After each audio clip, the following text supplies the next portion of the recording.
The period following the end of World War II marked a time of societal changes as well as improved standards of living.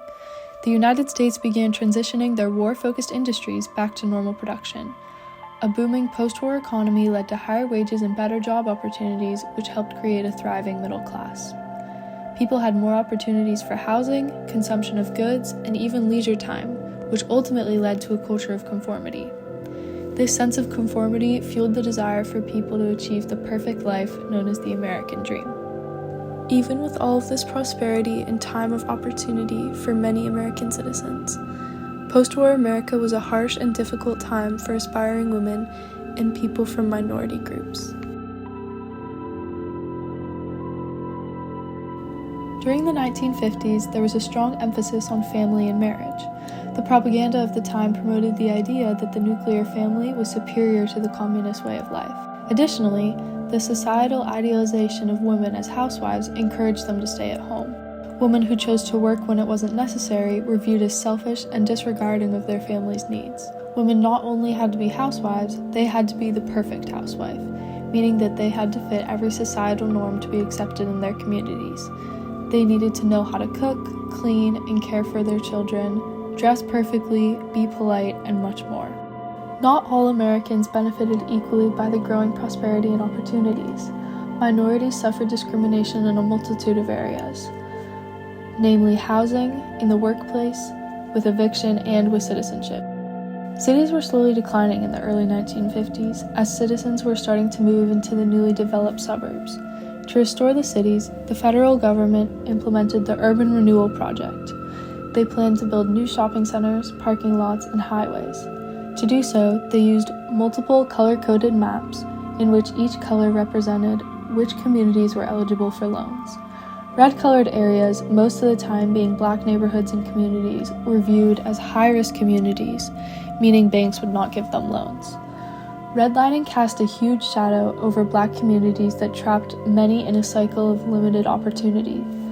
Banks labeled red areas as unfavorable or high risk due to crime rates.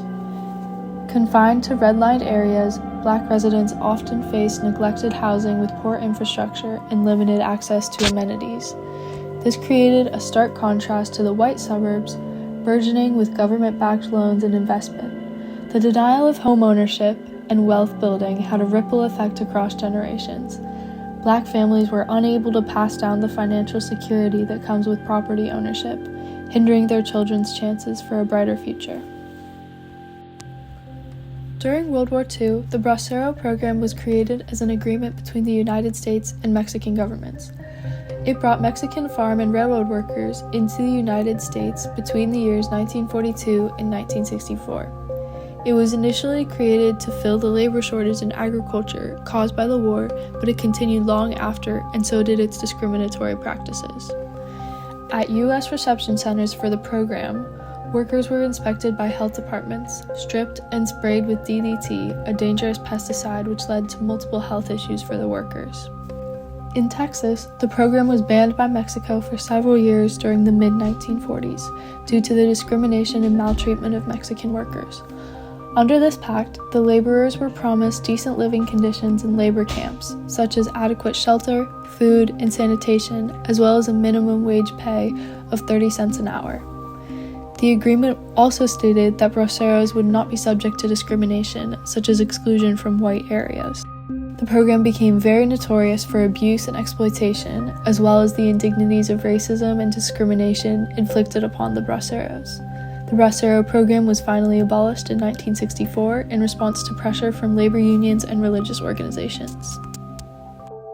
After the war, many returning Native American veterans found it difficult to find jobs. Some, like the Navajo code talkers, stayed in their home communities and reservations. Racism has long been an obstacle for Native American people to overcome. The Indian Citizenship Act of 1924 granted full U.S. citizenship to all Native Americans.